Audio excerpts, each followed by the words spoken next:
रियासत नगर अतरा, यानी मतलब हम अपने तमाम हल्क़े जात में यही कहेंगे कि अफवाहों पे ध्यान मत दीजिए, पुरअमन तरीके से रहिए, क्योंकि हम आपकी खिदमत के लिए हैं और हम जाकर आपकी हिफाजत करेंगे। आपको कोई परेशान होने की ज़रूरत नहीं है। अफवाहों पे ध्यान मत दीजिए। और मैं हमारे बिला लिहाज मज़हब व मिल्लत तमाम तबक़ात के लोगों से कहूँगा कि जो शरपसंद अनासिर दूर बैठकर माहौल को ख़राब करना चाहते हैं, इनसे होशियार रहिए। कल शाम में रक्षापुरम टेम्पल पे एक हादसा हुआ था कि एक नौजवान जो है सो मंदिर में कुछ मूर्ति को जो सो नुकसान पहुंचाए।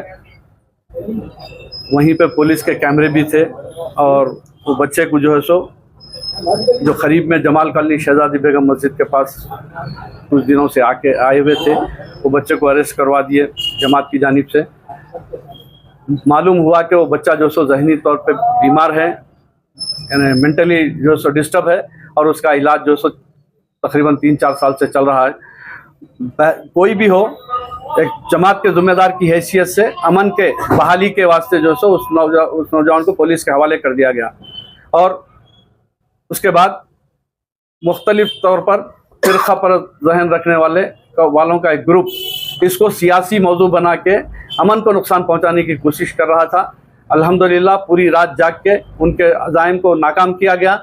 उसके बाद आज सुबह से भी जो है सो एक साबिक़ा उम्मीदवारा बदअखलाक़ी की गुफ्तगू कर लेते हुए धरना दे रही थी, लेकिन अमन की बहाली के लिए हम अपना काम कर रहे थे। कायद मुखन्ना आली जनाब अलहाज अकबरुद्दीन अवैसी साहब और नक़ीब मिल्लत ने भी अमन के लिए जो सो हिदायत दी और अमन के काम के लिए काम कर रहे थे।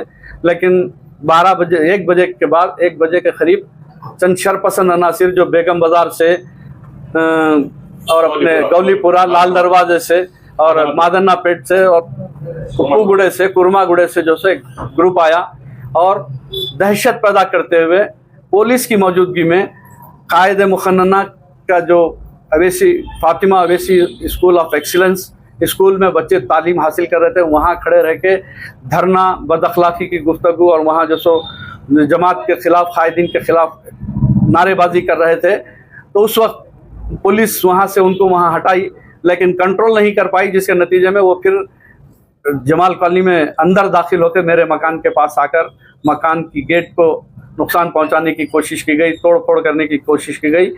और ये वाक़या मुकामी आवाम अपनी आंखों से देखी। उसके बाद जो सो इसकी जो सो जमात की कायदीन की इजाज़त पर तहरीरी तौर पर इस तमाम शिकायत मुताल्लिक़ा कमिश्नर साहब और डीसीपी साहब, एसीपी साहब और एसएचओ को दी गई है।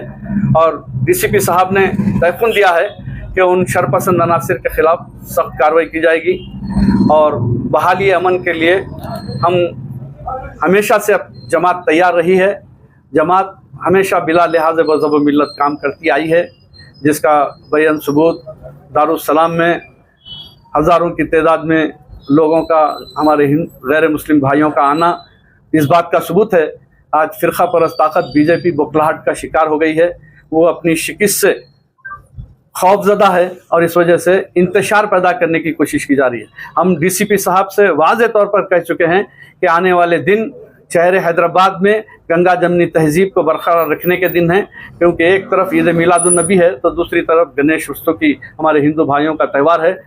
और पुलिस, हम चीफ मिनिस्टर साहब से भी यही अपील करते हैं कि वो अमन के लिए सख्ती बरतें और पुरअमन तरीक़े से बीजेपी के ये डराने वाले अज़ाइम से खाइफ हुए बगैर बेबाकी के साथ काम करें और अमन को बरकरार रखने के लिए काम करें। इलाका संतोष नगर और ईदी बाजार के आवाम के लिए कुछ मैसेज है, जैसा कि अफवाह फैली हुई है कि कुछ शरपसंद और कुछ होने वाला है, रात तक उनकी अफवाहें कुछ नहीं, ना ईदी बाजार